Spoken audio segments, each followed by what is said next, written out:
En este Halloween te enseño a jugar Mysterium.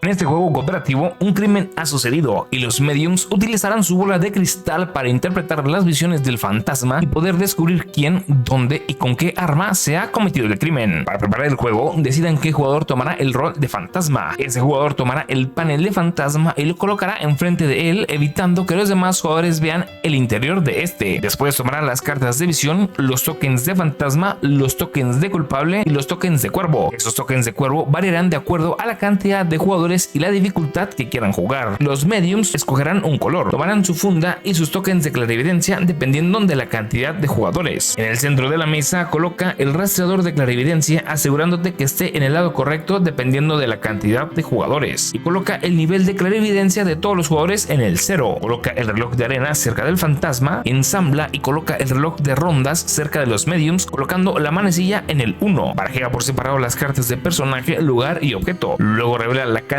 de cartas de acuerdo al número de jugadores y dificultad. Ahora acomoda las cartas de objeto cerca del rastreador de clarividencia. Después coloca su barra de progreso de objeto. Seguido de eso coloca las cartas de lugar y su barra de progreso de lugar. A continuación las cartas de personaje y seguido su barra de progreso de personaje. Y al final coloca las bolas de cristal de los jugadores. Después busca esas mismas cartas en el mazo de fantasma de personaje, lugar y objeto. Puedes ayudarte de los números en la carta para encontrarlos fácilmente. Y asigna una carta de cada tipo a cada jugador colocándola en la parte interior del panel de fantasma. Eso indicará cuál es el personaje, lugar y objeto que cada medium tiene que adivinar. El resto de cartas guárdalas en la caja. Es importante que sepas que dependiendo de la dificultad habrá más cartas de personaje, lugar y objeto que de las de jugadores. Ahora estamos listos para empezar. El juego se dividirá en dos fases. En la primera fase, los jugadores por rondas con ayuda de las visiones del fantasma deberán de descubrir sus 3 cartas y avanzar en el progreso de clarividencia antes de que termine la séptima ronda. La segunda fase te la explicaré más adelante. Para empezar esta primera fase, el fantasma tomará 7 cartas de su mazo de visiones. Después tomará la bola de cristal de un jugador para indicar que es el turno de ese jugador. Es importante que sepas que el fantasma nunca podrá hablar en todo el juego. El fantasma creará una visión utilizando cartas de su mano. Aquí podrá utilizar la cantidad de cartas que quiera y dependiendo del progreso del jugador, la visión tratará de coincidir con el personaje, lugar u objeto, con alguno en el centro de la mesa. Una vez entregadas las cartas de visión, el fantasma moverá el token de fantasma desde la parte interna del panel de fantasma para indicar que ya entregó la visión a ese jugador. Después tomará las cartas hasta recuperar su mano de 7 y repetirá el proceso con el siguiente jugador, así hasta que todos los jugadores tengan su visión. En ese momento el fantasma volteará el reloj de arena y este será el tiempo que los jugadores tendrán para elegir su carta. Si en algún momento el fantasma no tiene buenas cartas en su mano para las visiones, podrá deshacerse de cuantas quiera para recuperar esa misma cantidad de cartas. Para eso tendrá que usar un cuervo y colocarlo en el panel de fantasma. Dependiendo de la dificultad podrás usar una cantidad de cuervos por partida o turno. Una vez tengan decidido cuál es su carta, moverán su bola de cristal y la pondrán encima de esa carta que piensan que es la correcta. Es importante que sepas que los jugadores podrán discutir sobre cuál es su carta en cuanto se les entreguen sus cartas de visión. Además, si no colocaste tu bola de cristal antes de que termine el tiempo, no podrás avanzar. Una vez terminado el reloj de arena, deberás de mover las manecillas del reloj un espacio en sentido horario. Después entrará la etapa de votación. Cada jugador tiene sus tokens de clarividencia con una palomita o una tacha. Aquí podrás colocarlos en las cartas en donde tú creas que la elección del otro jugador es correcta o incorrecta. Estas votaciones están limitadas por el número de tokens que tengas, así que úsalas sabiamente. Debes de saber que esos tokens de clarividencia de votos se recuperarán en la ronda 4. También es importante que sepas que no podrás votar por tu propia carta, pero sí podrás hacer múltiples votaciones en la misma ronda. Ahora sí, estamos listos para revelar si elegiste correctamente. Si la carta donde pusiste tu bola de cristal es la correcta, el fantasma moverá tu bola de cristal a la siguiente loseta de progreso. Después tomarás esa carta y la pondrás dentro de la funda de tu personaje. Felicidades, has avanzado en tu progreso. Y descarta las cartas de visiones que el fantasma te dio. Si por el contrario tu bola de cristal no estaba en la carta correcta, el fantasma regresará tu bola de cristal a la anterior loseta de progreso y deberás quedarte con las cartas de esa visión. Las cartas correctas o incorrectas nos ayudarán también a definir si nuestro nuestros votos fueron acertados o no. Si tu voto fue correcto, avanzarás en el rastreador de clarividencia un espacio. De lo contrario, no avanzarás. Una vez utilizado tu voto, se pondrá en su lugar correspondiente en el reloj de rondas. Es importante que sepas que avanzar en el rastreador de clarividencia te ayudará para la fase 2 del juego. Durante cada movimiento de bola de cristal, el fantasma irá regresando los tokens de fantasma. Una vez resueltas todas las cartas, esos tokens indicarán que estamos listos para la siguiente ronda. Así seguirán las rondas hasta que todos los jugadores hayan conseguido obtener sus 3 cartas antes del final de las 7 rondas marcadas por el reloj. Una vez que hayas conseguido tus 3 cartas y por lo tanto hayas llegado a la loseta de progreso de clarividencia, tu rastreador de clarividencia avanzará tantos espacios que queden entre el turno que lo lograste y el séptimo turno. Si uno o más jugadores no consiguen adivinar sus 3 cartas antes de que termine el séptimo turno, habremos perdido y el fantasma no podrá trascender al más allá. Pero si todos los jugadores lo consiguieron, estaremos listos para la fase 2. Ahora sí, pasemos a la fase 2. En esta fase se definirá cuál de los casos de cada jugador es el correcto. Aquí la comunicación entre jugadores ya no estará permitida. Para preparar la fase 2, cada jugador debe de sacar sus 3 cartas de su sobre y acomodarlas boca arriba. El fantasma les dará su token de fantasma y lo voltearán del lado del número cerca de su caso. Después el fantasma tomará aleatoriamente un token de culpable para definir cuál es el caso correcto. Lo verá y después lo colocará boca abajo en el rastreador de clarividencia. Los tokens de clarividencia se le regresarán a todos los jugadores. Después el fantasma elegirá 3 cartas de su mano. Una debe de tratar de representar el personaje, la otra el lugar y otra el objeto del caso que se colocó en el rastreador de clarividencia. Si aún tienes los cuervos, podrás usarlo de la misma manera como se indicó anteriormente. Después barajea y coloca las 3 cartas boca abajo en el centro de la mesa. Los jugadores por turnos verán 1, 2 o 3 cartas dependiendo del nivel de clarividencia de cada jugador. Primero se revelará una carta y aquellos jugadores con el nivel bajo de clarividencia deberán de tomar sus tokens de clarividencia y poner dentro de su sobre cuál número de caso creen que corresponde a esa carta. Después se revelará la segunda carta y ahora los jugadores con el nivel medio de clarividencia verán las cartas y votarán de la misma manera. Al final los jugadores con el nivel alto de clarividencia podrán ver la tercera carta y votar de la misma manera. Es importante que sepas que esta votación es secreta y no debe existir ningún tipo de debate ni discusión entre los jugadores sobre cuál pudiera ser el caso correcto. Una vez que todos los jugadores hayan votado, se revelarán todos los votos. Si el caso con más votos no coincide con el que está en el rastreador de clarividencia, habremos perdido y el fantasma seguirá en este plano sin poder descansar. De lo contrario, si coincide, habremos ganado y el fantasma podrá trascender al más allá. Puede existir un caso en el que haya empate en los votos. En ese caso se tomará en cuenta el voto del jugador que haya llegado más lejos en el rastreador de clarividencia. Y eso es Mysterium. Espero que te haya gustado este video. Si es así, no olvides dejar tu like, compartir y seguirme. Nos vemos en la próxima noche de juegos.